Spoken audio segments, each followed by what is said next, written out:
Yeah, okay, I'm ready. Hello and welcome to an episode of Glory. This is it. This is the one. This is the last pod before, was it immortality? What's the word I'm looking for? I don't know. Before we become European champions.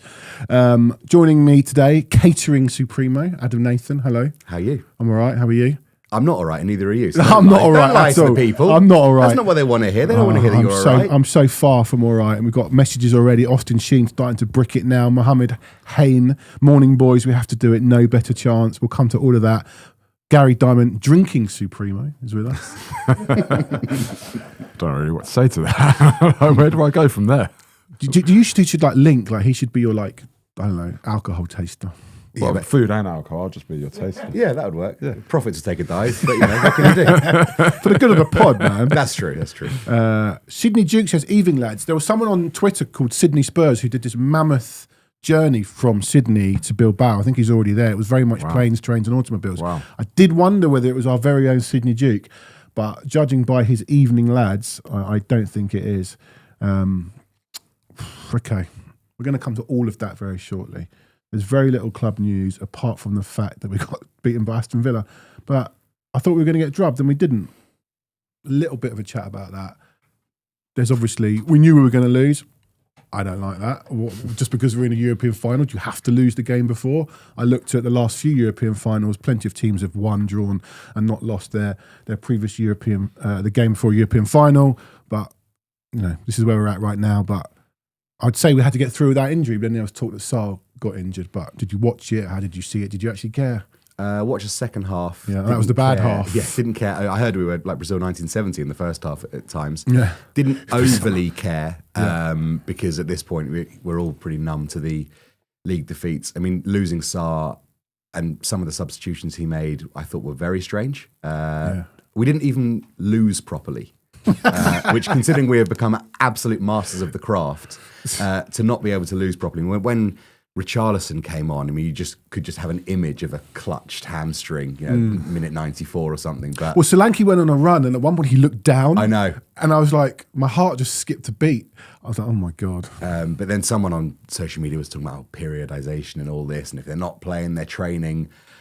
Look, it was just one of those. Everyone's going to have an opinion on what they should have done with the team. They've done it now. It's Monday. Hopefully, not too many of them are dead, and we'll see what we've got left. Yeah, it is an interesting one. There's different ways of looking at it. You mentioned you looked up teams that have played in finals and what they did before. Well, we only got to look at Palace, who came at us like all guns blazing, 100 miles per hour, flying into every tackle, really committed to everything, and they carried that form through to the final. So there's always a couple of ways of looking at it. I just think now where Ange is, he's so terrified of losing players because of, I want to say the drop-off. I don't think it should be the drop-off. I think it's the inability to coach something else, actually. But he's so terrified to lose players that he has had, you know, Romero, Van de Ven, Udogie, Porro Totally wrapped up in cotton wool. Yeah. Is that the best thing? I don't know. By contrast, United played almost a first. Yeah, team, exactly, and they actually played pretty well against Chelsea. I've got to say, you know, they got beat, but they played pretty well. Look, you know, if we go and win the final, then it's all irrelevant. If we lose it, then I guess everybody will look back and start assessing and analysing with Captain Hindsight glasses on, and you know, we'll all make our judgments. For me, I just think he's making these decisions out of sheer fear of losing players. Yeah. I think we'll come onto it obviously as we get towards the final stuff, but the United project clearly goes beyond what happens on Wednesday. Correct. And so I suppose for Amorim, if they win, lose or draw, he's going to be in a job next year. He's going to be looking at what he's got, what players. For Tottenham, and it's been clear for 3 months now, the final is basically the end of the project and we go again after that. So for Ange, there's not really much point in playing players beyond what he actually needs because the final is his. It's almost his career legacy. But you know what's frustrating about this? Because you're right. I think Ange knows that he's gone. Well, hang on. I think that might be some breaking news that Ronnie's just put up from Tom Barkley, Spurs journalist. Ange Postecoglou is expected to leave Tottenham after this season, regardless of the outcome of the Europa. I mean, that's been inevitable. The conversation now of whether it should be Ange in or Ange out is kind of moot. It's a moot point. I think everybody kind of knows. I think it'll be more of a surprise for him to stay than to go at this point.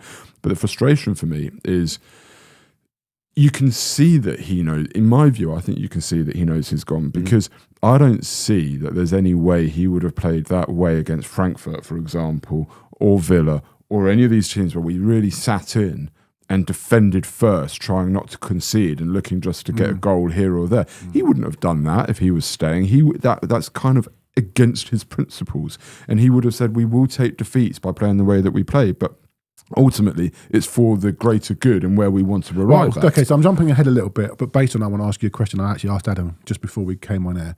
We will obviously talk about the final in depth, but I want to ask you a question based on what you've just said. Does he go Premier League Ange or Europa League Ange in the final? Forget the personnel, but in terms of the way we play. I think in any final, the first objective is just don't concede a goal. If you don't concede a goal, the only way you lose is on penalties, right? So I'm not saying we put in a low block and sit in, but I do think that first and foremost in our mindset should be utter bastards, not glorious, beautiful, wonderful, free-flowing football. It should be utter, horrible, shithousery bastards, right? Get in their face, make it hard. You are not scoring today. Get your biggest Gandalf out. You shall not pass, right? Yeah. End. Yeah. You don't concede. And whatever that looks like, it looks like. I couldn't care if it is the ugliest game of football. Leicester 99 was absolutely awful. Horrible. Yeah. I couldn't care if it is the worst game of football that people want to turn around after and go, oh, it's dreadful. I don't care. We won 1-0. Yeah. Like, fine by me. Yeah. All right, how are we feeling? I've worked in football 25 years. People say things, I had a dream about the game last night. We won 3-0. I'm really looking forward to it. I have never dreamt about football in my life, despite the fact it engulfs my life every single day. 2 of the last 3 nights, I've dreamt about this game. I dreamt that we won them both. I don't know if that's a good sign or a bad sign.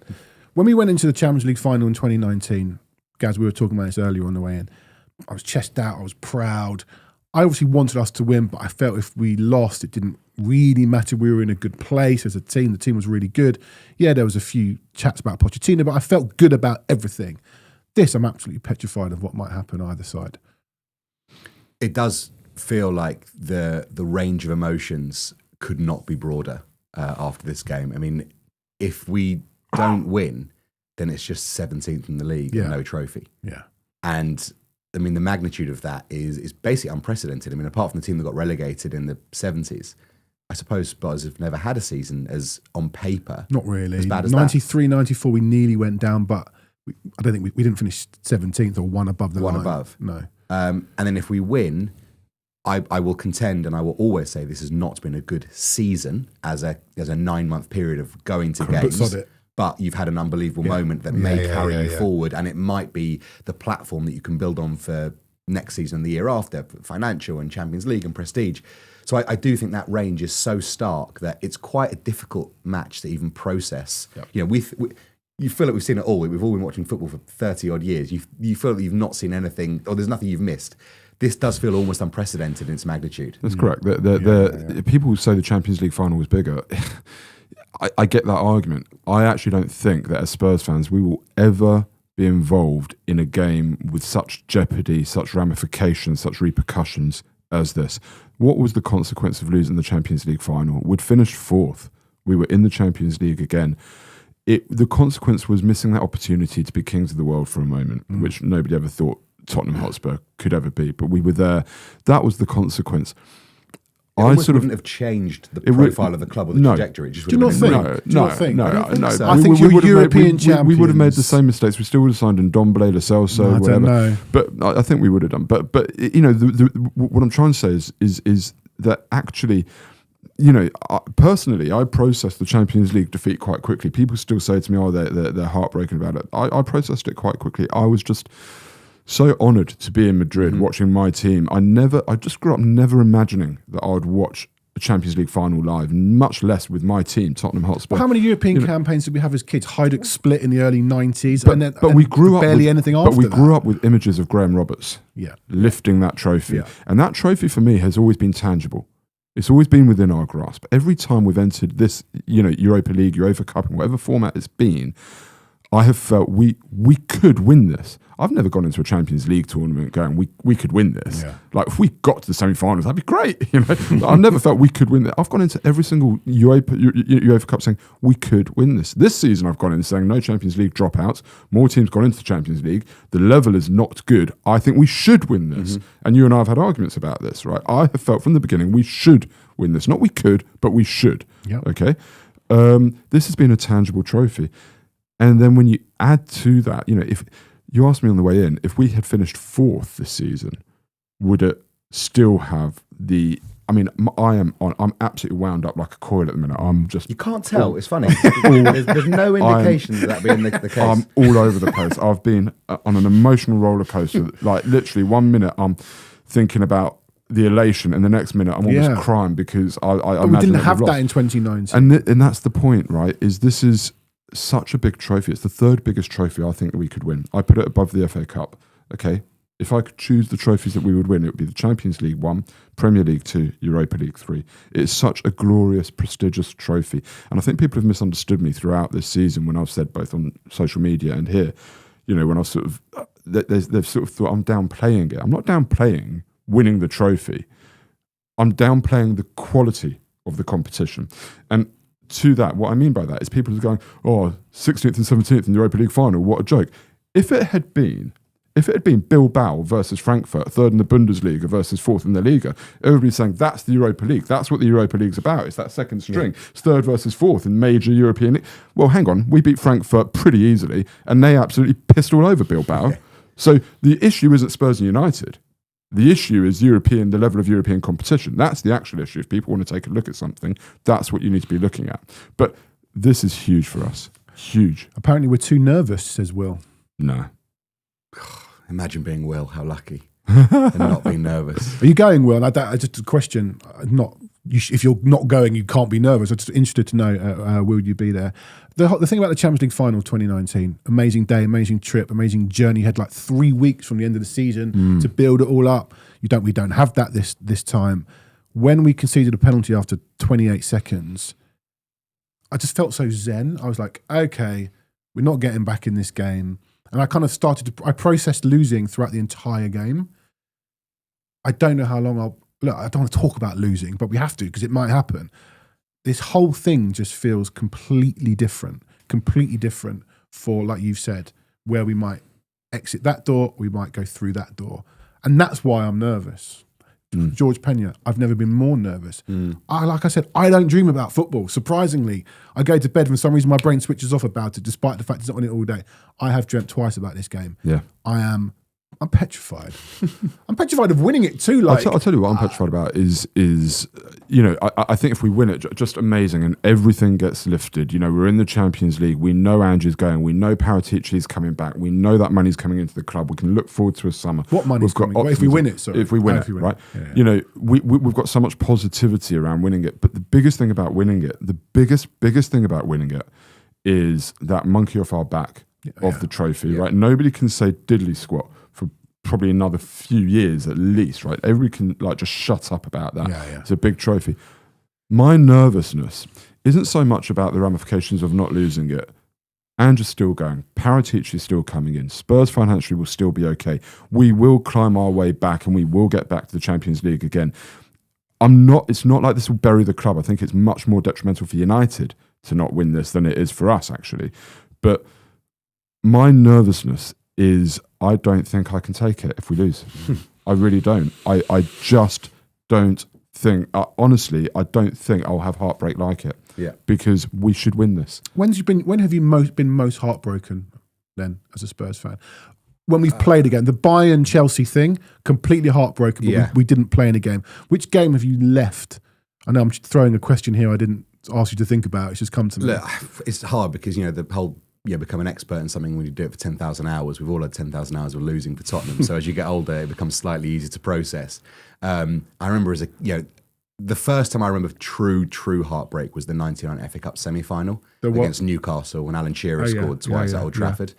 In recent times, I'm trying to think when I've been most bereft.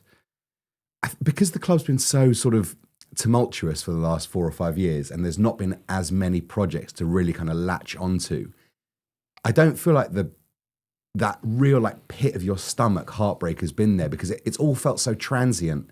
With Pochettino, you felt like there was a collective and there was something. I think probably the FA Cup semi-final we lost to Chelsea in 2017 was the most when he sad. played Son at wing-back. Yeah, we lost 4-2 because I think... Yeah, Ryan there says the same. I think we all went into that game. We were just creeping up on Chelsea in the league. I think the week before they may have lost and we won. And I think there was a slight feeling like the tide was turning. Chelsea having a bit of a wobble. Costa and Hazard both didn't start that game. Yes. And I just feel like we all got to that game thinking this might be the one. And we lost it in such a heart-wrenching way that I remember just being in the pub afterwards, and my wife came to meet us for some reason, and it just looked like a battle of the Somme had just taken place. Like there were just bodies, just devastated bodies strewn over the railway in West Hampstead. So, Ryan's picked mine. I'm going to come. Yeah, so, I think that probably was the last time I really had the heartbreak that I'm going to feel on Wednesday if we lose. There's 2 for me. 87 final, but I was 6.5. I still remember that game, and there were images of it. Obviously, this weekend with the FA Cup final, I cried all the way home. That was my first, but it's like my second ever game. 94 lasagna for me. Sorry, not 94. Sorry, why did I say 94? I have no idea. 2006. Did you have a nice lasagna in 1994? A great lasagna in 94. 2006 lasagna, mainly because I was working that day with an Arsenal fan, and I think they obviously won their game. Was at home to Wigan. Yeah. They were 2-0 down as well, weren't they? We certainly went behind. So that Chris Hall, he goes home and away with Spurs. Follow Chris on Twitter. Follow everyone on Twitter. From Newcastle, Christopher Hall schleps around this globe watching Tottenham Hotspur. Portsmouth semi-final, yeah, that was a killer. We were dreadful that day. Most of our players, I remember, were wearing slippers, kept falling over. 93 semi-final, 1-0 to Arsenal. I remember that game. We battered them in the first half. Andy Linegan should have been sent off for a foul on Darren Anderton, wasn't. And then they scored. Gary, yours? Yeah, I think of 87, that was one of my first big... I've been to a couple of games that season. That was one of my first big sort of Spurs memories. And then a few years later in 91, funnily enough, when Forest kicked off after Pearce had scored and Gaza collapsed, I was with my dad in the stadium. I was burst into tears. I was like, I can't believe it's happening again. I can't believe it's happening again. And I think that's the lesson of Tottenham Hotspur, isn't it? Nothing, even when they win that FA Cup, they're not going to do it without putting you through the ringer first, right? And I just remember being heartbroken when Gaza collapsed and got carried off. But that turned out okay. And Euphoria, I mean, you've got Ajax, so it's easy to pick those, isn't it? But Ajax, City, you were in Amsterdam, you were at City. Yeah. The City was actually, we lost, didn't we? But we won. Yeah, we lost, but we won. I mean, and cup finals, City obviously. in 2010. When we got in the Champions League, when Crouch scored, I've never seen an away end like that. That was it's funny, right? You say cup finals, but actually, City 2010 when we qualified for the Champions League, when Crouch scored, that was an away end like I've never seen. I was in row X. My ticket was row X. I ended up in row D. I think everybody just ended up in that was absolute carnage, that away end. And you talk about cup finals and people talk about the significance of winning cups, but my moments is not Stefan Everson diving in, although I do remember that in slow motion. I was behind the goal and I just saw this shot. Yeah, we were sat together, hair. Like, I do remember that. You remember sort of, other moments, like I was down the other end at Wembley when Johnny Woodgate headed in, couldn't really see it, just saw the ball sort of bobbling and Woodgate wheel away and you knew it was in, right?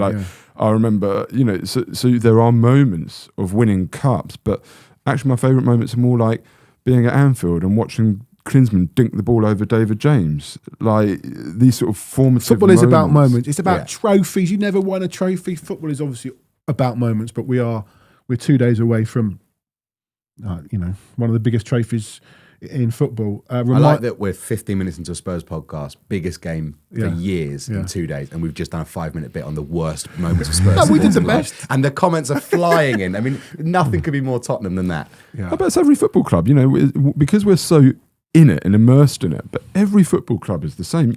Before yesterday, you could have spoken to a Palace fan and they'd have told you about the semi-finals and finals that they've had. Oh, they had that amazing one against Liverpool in 1990. You could talk to Newcastle fans before they won the League Cup this season, and they will tell you all the heartache that they've had, right? So it's only, people, I think somebody commented here, Spurs fans are so negative. I think that's just the natural state of a football fan, a passionate football fan that loves their club. And I think the reason is you kind of guard and protect yourself against the worst, because you'll be able to deal with the euphoria. That's easy. That's the easy part, right? The hard part is bracing yourself for the heartache. And actually, I said it at the top. You asked me about the heartaches. I actually think if we lose this, it will be my lowest moment as a Spurs fan, and I just don't know how I bounce back from that. I really don't. We're not going to lose it. I'm terrified of it. But Ange wins in his second season. But I do think we should win it. I think we're better than them. All right, before we come to the game itself, remind us of your plans. Unfortunately, I'm not going. Had a successful ticket application, but on top of other things work, and I've decided I want to watch it with my son, who's not going to get a ticket. So I will have FOMO if we win. I'll go to the parade, hopefully, if they don't put it on something that clashes. But go on then, remind us, Adam, of your plans to Bilbao. I think our flight's at midday tomorrow, straight to Bilbao, and then we fly back Thursday, similar-ish time. So we've got a couple of days. I'm pleased that for Madrid, I did the day trip with Thomas Cook, and at that time, they were just about to go bust, and sort of every plane leaving the ground was sort of a cause for celebration. It was like, it was like watching Top Gun, like all the planes, everyone cheering as the planes took off one after another because they're actually going to Madrid. So yeah, I've got a couple of days this time, and it'll feel like more of a final experience, I think. Okay. No. Gaz, I mean, obviously, you don't need to tell us again that you booked your tickets in 2016, but go on. No, I'm at Gatwick tomorrow at 8 a.m. So I'll be in Bilbao for lunch. Planning on having a nice lunch, bottle of rosé or something like that over some tapas. And then because you are really actually cultured, believe it or not. like a yogurt. No, here, right. If you, I grew some as I got older. You've got to start like you're in a foreign city, a port city, no less, right? Like that means it's rough, no? Nah, not that. Like you got to have a bottle of rosé over some shrimps and clams and prawns and all of that. Like lovely, right? Do that, and then just soak in the atmosphere. I think there's a Spurs meetup somewhere in the centre of town. Wow. On Tuesday evening, and then there's a Spurs. Actually, I was a bit nervous because the fan park in Madrid was unbelievable. Mm-hmm. It was so good, and I was reading on the UEFA website after we got through that the fan zone was mixed. I was like, oh God, I don't fancy that at all. But there is now a dedicated Spurs fan zone. So I imagine Wednesday I'll be there just probably from about midday through until it closes. And then it opens again if we win. Oh, wow. Does it? Yeah. Oh, that's... If we win, let's open again. It's like a 20-minute walk from the stadium. Can you imagine? Can you imagine the scenes? More joy being dangled in front of us only to be snatched away by Casemiro or something like that. All right, can I just address what Ryan's just said? Did I sort my GoPro? I was never going to wear a GoPro, Ryan. So... James had the idea. I'm not very tech savvy. James had the idea that I should wear one. I didn't even know these things existed, like these Ray-Bans, Meta Ray-Ban things that you can. And he wants me to sort of record everything. I'm not going to do that. Have you seen the video? But you know why? Why? This will end up. Have you seen that video from a few years ago of the old boy who went to Vegas and wanted to record the whole thing, and he did it on his phone, but he spent the entire holiday with the camera the wrong way around on his phone. So the whole thing, he's like, "Look at this amazing hotel," and it's him, it's just his face. Wow! I think you'd have done that. I'd have done something like that. But what we are going to say, and this is important. Anybody that watches or listens to this show, send in any clips to James. Where do you want them to send the clips to? James. Any means of social, just tag us. Just tag us in your clips, and James will make a compilation of all the fan scenes and takes that we get. I will be recording. Christopher Hall, I'm talking to you. I definitely know you're going. Get us a video, a little montage of you getting. Just anything that you get, especially you, Chris, from Newcastle, with subtitles, though, please, Chris, if you don't mind. Thanks. Flying out. Chris is flying out 12:45 today via Dusseldorf. This is what it means. It's just unreal. Yeah, I think it's been completely unreasonable of anybody to have expected Spurs fans to have worked over the last week. How's that fair? Yeah. How do you feel about playing Man United over Bilbao? In terms of also going there as an experience, but also on the pitch. I would have rather played Bilbao, I think. For both reasons I think there's a certain glamour that's lost in a European final when you're not playing a team from a different country. There's something about that sort of knowingness, especially you played them in the Cup as well this year already. Yeah. The familiarity, I think you lose a bit of the romance of the final.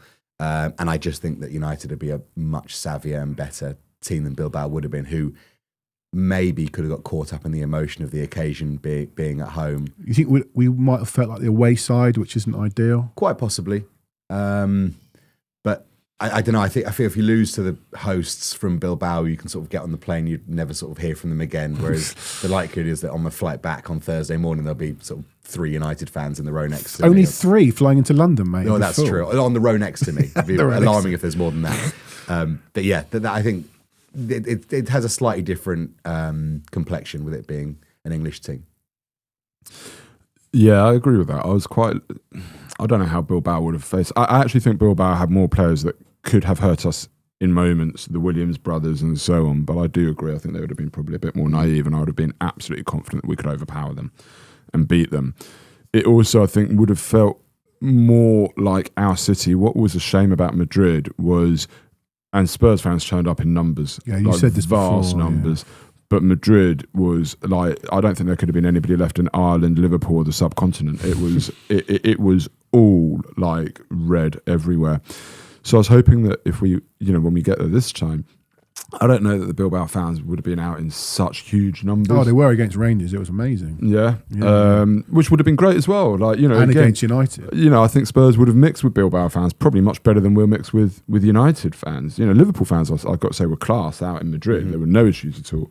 So I hope United did the same. I don't think there'll be any issues. But it just would have been nice to have been against a European club rather than United. Yeah. I think also not that sort of I need respect from the national media or whatever, but because it's Spurs United, it's become less of the Europa League final and more of a game between 16th and 17th. Exactly that. And it doesn't feel like there's any celebration of 2 teams getting to European final, which the point I made earlier, had it been Bilbao versus Frankfurt, everybody would say, oh, 3rd versus 4th, brilliant. That's a proper European final. And if it had been us against Bilbao, I would have liked to have thought that, I was watching the game, and Seb Hutchinson on Friday night, I mean, the commentators were just being absurdly negative about Spurs and not understanding the situation that we were in for that particular game. And I feel like because it's against United, where both teams have been situated in the league, the game has lost all the focus on what the actual game is and more that how on earth these 2 teams disrespecting the state of the modern game. Which they wouldn't be saying had it been, as I say, Bilbao versus, or even just one of Frankfurt. If it was one of Spurs or United. But people forget that both Spurs and United beat those teams. And in terms of the commentators being absurdly negative, you do think back to Andrew's comment, throw Spurs into any sentence, mate, and it does funny things to people. And it's correct. He is right. He is correct. Daniel Pincus, our Australian correspondent, or one of. Do we want to have this discussion? I don't know.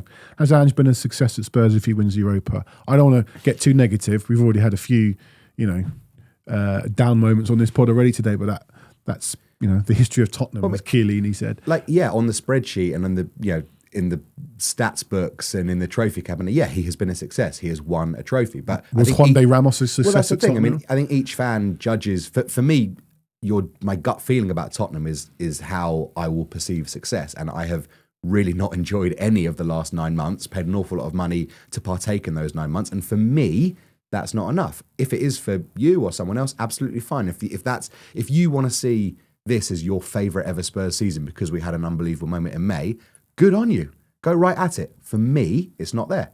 I think winning the Europa League is, of course, a success. I don't know if it makes Ange a success. What I do know is that if we were sat here in 3 weeks' time looking forwards to next season and Ange was our manager, I would not feel optimistic or happy. On him and Wednesday, that Churchillian speech after Bodo and the stuff he's talked about. I don't think there's ever a better time before this final to go and listen to James Holland and Thomas Broich's interviews that we did on our videos talking about Ange. I've waxed lyrical about how bad I think the guy is, but he's got us to this final, whatever. I do wonder whether he might just be the man to win you a final because of the way the players. Bissouma had there was an article yesterday from Bissouma. They called him. He said he was a father-like figure, and he called him Uncle Ange. They obviously really like him. Great, fine. He obviously has that in him to get people together. How that doesn't translate to wins on the pitch, beyond me. Maybe he's just clearly not a good tactician. Maybe he's the man just to get you over the line in these finals. And maybe he was right. He will just win something.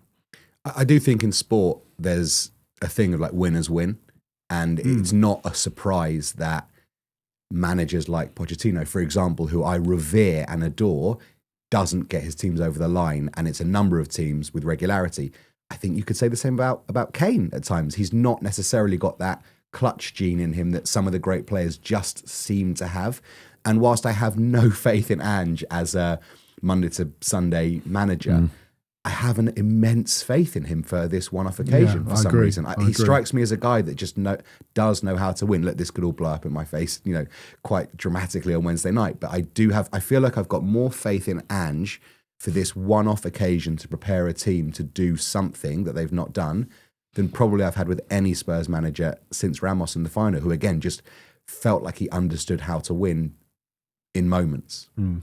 Dave D, Gary, before you says Spurs fans don't know if they're coming or going. You're absolutely correct, right, Dave. You're absolutely. You've sussed it. Your next point about Ange knows what he's doing.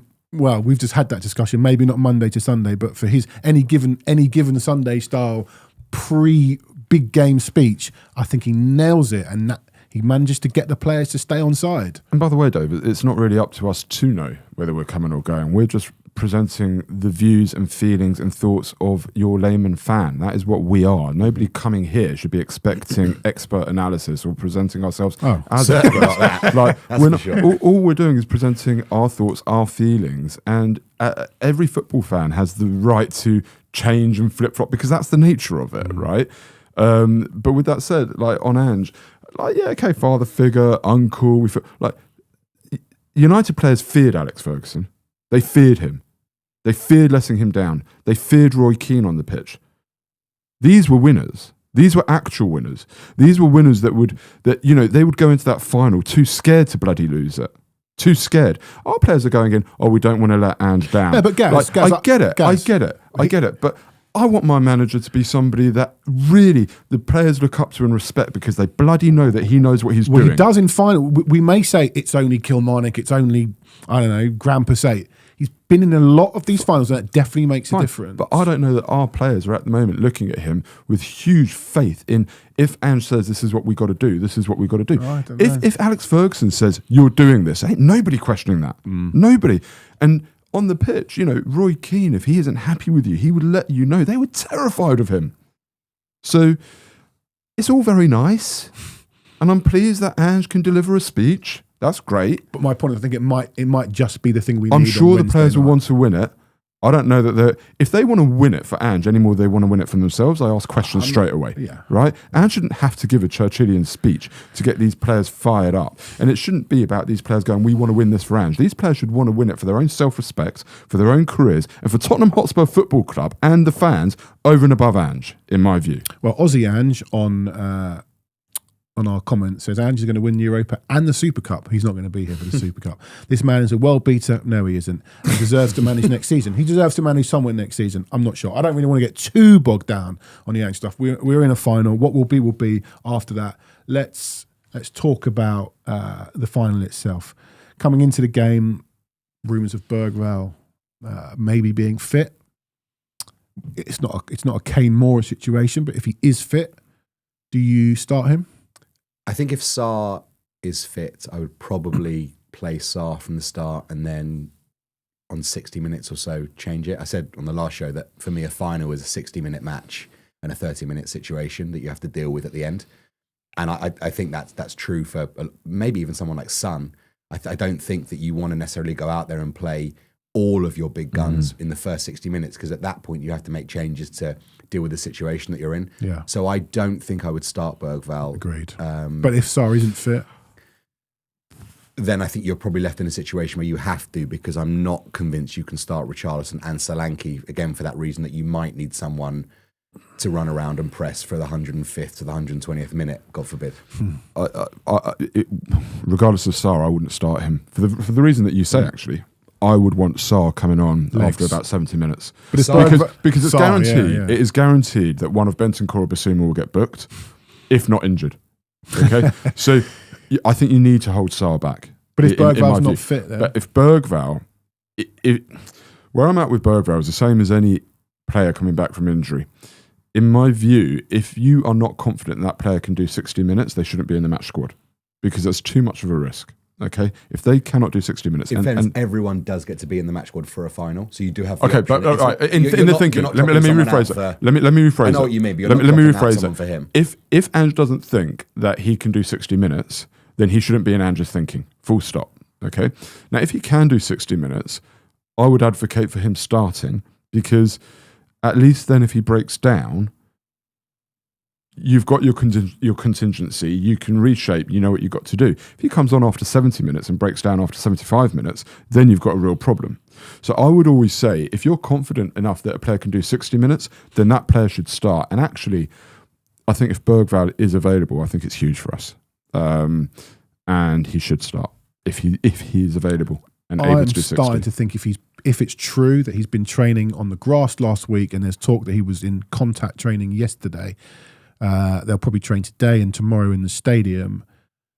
I think he might be starting. I think he should. He might have to start, especially if Sarr. I think if they're confident that he can get 60, 70 minutes, then he should absolutely start. Yeah. Okay, but around that, I said to you, I'll say the green room makes it sound even posher here at Launchpod Studios. I said the back five picks itself, and you said to me, Adam, back five. Well, I think in a hypothetical world, I wouldn't be adverse to playing a back three. No, I nor would I. appreciate that the players aren't robots and you don't change your system for a final. But I think if I was, playing a game of FIFA with these players, I'd probably have three at the back and two wing backs. But, Yeah, with the players available, you would go Danso, Romero, Van der Ven, Udogie, and Porro, Bentancur, Bissouma, Solanke, Richarlison, and maybe a number 10 of your choosing, or three midfielders, and just keep crossing it and just 100%. try and match up. But actually, that looks like a bloody good team on I paper as appreciate well. that no one actually does Right, that. so for he's us. That gonna looks like play- such a good team on paper. I would have absolute faith that if that was the team, that we would be winning this. But Okay, so we think goalkeeper four at the back, yeah. and then in front. Basuma and Bentancur, The first, what was it, 7 players pick themselves. That is what it is. and Solanke and Johnson will definitely play. Much as I wouldn't play Johnson, he will definitely play. So you're 10 and your left winger. Yeah. It's funny actually. If Bergvall starts, I would play Johnson. Again, coming back to what you said, I'd hold Son back. I would start Bergvall in the 10, Johnson on the right, and Richarlison on the left, with the view that Johnson will come off, Son will come on at some point. The one thing I don't want is Johnson and Son on the pitch at the same time.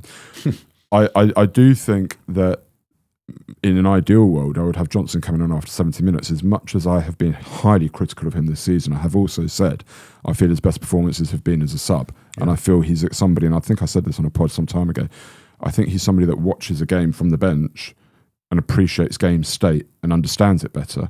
And he comes on and seems to have more aggression, more power, more drive than when he starts. So in an ideal world, I'd probably want Johnson on the bench. But if Bergvall's fit, I'd say Johnson starts. Yeah.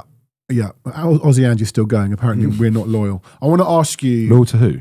Oh, we're just not loyal fans. But despite So I haven't seen it. I just no. But despite not being loyal fans, we've been going. No, Aussie Ange. I am Go, loyal. go, I'm go. loyal Go, to Tottenham go. Hotspur. That's not where I'm Hold going him with back. this. Someone That's hold not him where back. I'm going with this. Despite not being loyal Can't fans, stand it. I We've been really going. can't We've been stand going it. 30, probably 90 years between us. We've seen a lot of footballers. I want to ask you a question. Excluding Harry Kane and Gareth Bale, who we probably assume are the best players we've seen in our lifetimes, what one player would you pick for this final from your Spurs going career lives that isn't Kane or Bale? Oh, goodness. I'll start with mine if you're thinking. I'm going to go Rafael van der Vaart, based on we haven't got knowing what I know that we don't really have a 10 at the moment. But even if we did, I'm scared of Bruno because he's a match winner. I don't think we have too many obvious. Anyone can win a match. Solanke could not win a match winner. But you know what I mean. I just think he would get it. He would run around. He would give everything, and I think he's just that guy that can win you a final. I had 3 in my mind. I'll ask for one. I'm just going to talk you through Dembele, but I just don't think that. Well, he played in a big game against United and was terrible. Yeah. So I'm not going with Dembele, but he was certainly one. Van der Vaart was my second one for the reason that I do think he's a big game player. We haven't got a 10 if Bergvall isn't fit, and even if he is, you go with Van der Vaart over Bergvall anyway. And I just love Rafa Van der Vaart, but the player I'm actually going for is Paul Gascoigne. If we had Gaza in this final, game over, finished, done, end of. You walk out onto Would that he pitch. last more than 10 minutes? Who would he take after taking out Diego Dallo? If you had Gaza with his head screwed on, game over, finished, right? But that's the one. And pure talent and ability, there has been in my lifetime nobody better than Plus, Gaza. you're showing your age. Adam? I mean, Modric is a pretty solid comment that's there. I mean, we've sort of gone through the bigger names. There's kind of left field ones.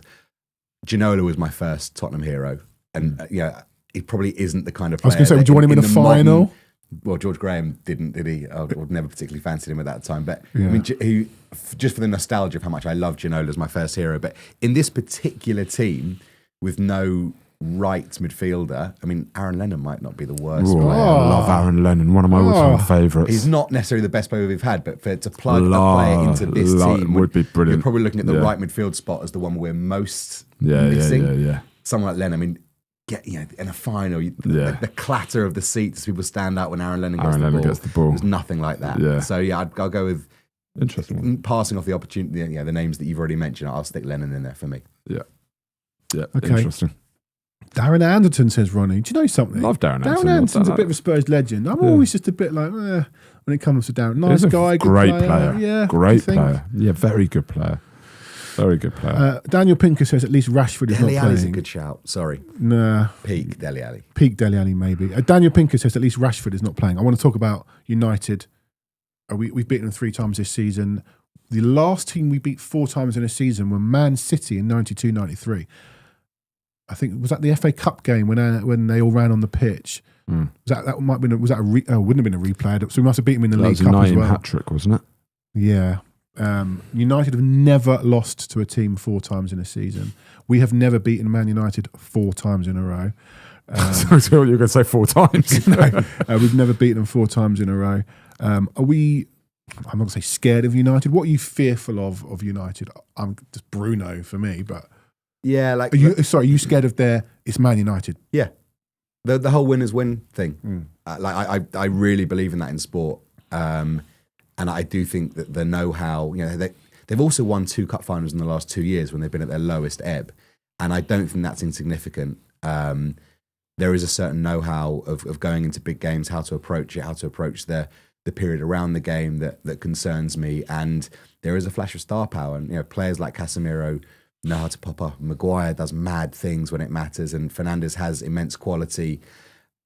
You can't dismiss that they have got the firepower to win the game if they're at it, and that's what does concern me quite a lot. Gaz? Yeah, you can't get past the name Manchester United without having a bit of fear. Just is the way that it is, and rightly so. They deserve that respect. Particularly people of our age. Yeah, imagine absolutely. telling yourself as a schoolboy that Absolutely. you're going to beat Man United in the European final. It's fantastical. Yeah. There's just no way you could even comprehend it. But with that said, the players should be looking at it, and they should be going, we're beating these 3 times, and each 3 times we were pretty comfortable. Even the 1-0 at home, I felt that the players were not really out of third gear, and I think they, we have a view of it, and we have our own demons that oh God, it's Manchester United. I think these players will have looked at United and gone, we've beaten them 3 times. There's no reason that we shouldn't have a huge amount of confidence going into this game, but they do still have Bruno Fernandes, who's a big game player for sure. Massive. They do have Casemiro, as you say. I think Casemiro can be got at. But they've got no legs or strength in that midfield. Correct, really. Correct, and that's where we need to win the game. Ahmad is a player who frightens me. Yeah. I think he's a very, very good player. Garnacho doesn't frighten me, but he's fast and if Porro goes walkabout, like he can do something. They've definitely got the players. They absolutely do. They also have, you talk about Maguire doing mad things. Yeah, he is very likely to come up with a goal from a set piece. Maguire is also likely to pass Solanke the ball, and give him an open goal. Onana is likely to bumble one over his own goal line, right? Both teams have got the firepower to win the game. Both teams have got the firepower to absolutely commit suicide, without a doubt. FC asks, where is it? 13 days without kicking a ball in a competitive game for most of our players. What do we think this will do for our match fitness? I don't think it's a problem. No. I've had a slight concern that the team, or even 9 out of the 11 players, have the rhythm of playing together has not really been there for a lot of these players. It hasn't been the whole season. The first team has played probably 3 games together in about 3 or 4 months, and that's an interesting way to approach a final. I would say that's an uncommon way for a team to build itself up to a peak. Maybe it works. Normally, we saw with the Palace thing, they played their full team against us because they wanted to go out and perform as a unit. Man United did it on Friday. They played, imagine the team they're going to play, give or take, on Wednesday as a unit. Yeah. And it's one of those things that we're going to be wise after the fact to. You're only really going to know if it's worked come midnight on Wednesday, really. Yeah, I think as much as the team haven't really played, what we should feel confident about is, I do think the back five of, Vicario, Porro, Udogie, Romero and Van der Ven, that is a back five that everybody points the statistics off. They'd have only stayed fit for 100% of the games. We'd have won 70% of them. But there is something in that. They are a good back five.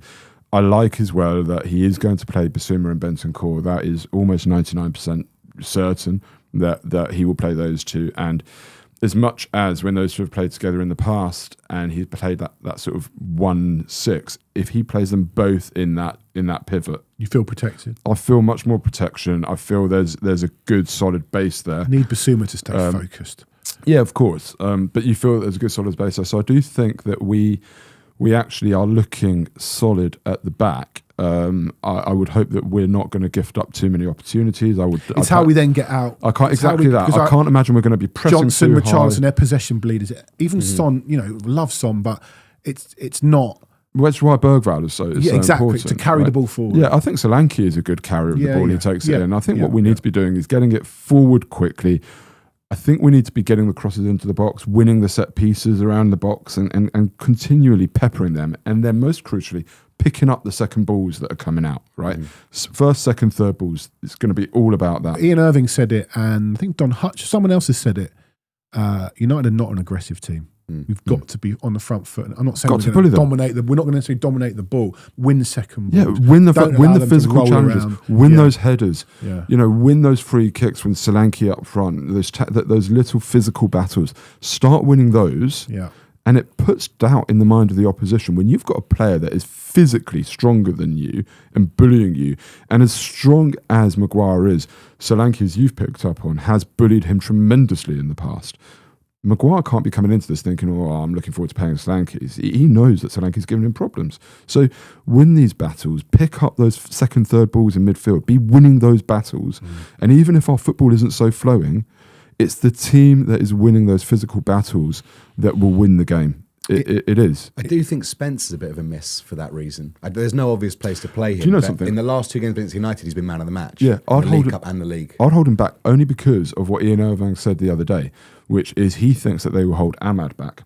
Because for the reason that we were discussing as well, you don't start all your big guns necessarily. You keep one or two on the bench so you've got a bit of a rocket up your sleeve if you need it. And actually, if Ahmad is on the bench, number one, great.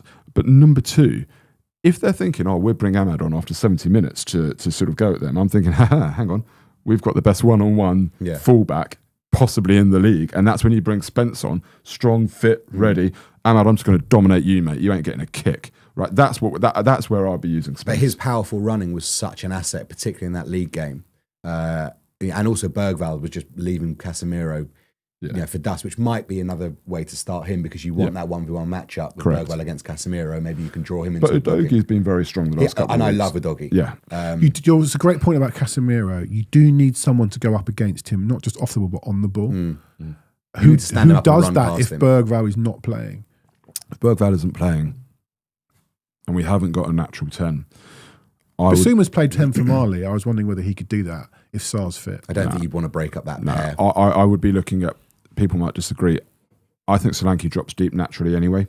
I see no reason why Solanke couldn't drop in and get onto Bruno and Casemiro and really start. But then you need someone up with him. Yeah, Richarlison. Or Son or Johnson running beyond him. Yeah. But if he's dropping in and he's got two runners beyond him, he just occupies them, and every time that we're not in possession, it's his job to close them in midfield. Yeah. It is the year of the bird. Liverpool have won the Premier League. The Bird. The Magpies have won the League Cup. The Eagles have won the FA Cup. The go-ahead Eagles won the Dutch Cup for the first time in their history. Bologna, I don't think they are a bird, but they won their first trophy since 1974. And he's a good manager. Yes, he's a good manager. Infantino Italiano. Yeah, whatever his name is. There's a lot of omens. Harry Kane has won a trophy. Maybe the box is open. Maybe this is our time. A couple of stats before the game to either make you feel good or to dread the game. Tottenham Hotspur and Manchester United's only previous meeting came in the 1963-64 Cup Winners' Cup last 16. Man United won 4-3 in aggregate. Do you have a book called Glory, Glory Nights? Yeah, somewhere. I used to read that every single night. I think that was when Dave Mackay broke his leg, and the headline was just Mackay breaks leg. Tottenham have won all 3 of their meetings with Man United in all competitions this season. That's a good one. The bad bit is Man United have never lost 4 games to anyone in the same season. What else have we got here? There wasn't one other I wanted to read out to you. That was a positive one. We have broken a lot of records this year, often negative in terms of number of goals conceded and number of teams lost to. So maybe that's a record we can finally snap for Man United that lost 4 times in the season. Yeah. Here's one for Aussie Ange. Tottenham's Ange Postecoglou is the first Australian manager ever to lead a side in a major European final. It's the first time a manager from a particular nation has taken the charge of a major European final. Particular nation. Since Norwegian Ole Gunnar Solskjaer lost the 2021 Europa League final on penalties to Villarreal. I mean, on Bruno, only Ryan Cherky, who we've been linked with, has been involved in more goals in Europe this season. I just think that he's the danger. And one positive one on Spurs, which we've talked about, Tottenham Hotspur forward Dominic Solanke has scored in each of his last 4 appearances against Manchester United, 5 goals. Since Sir Alex Ferguson left Man United in 2013, only Mo Salah has scored in 5 consecutive appearances against them.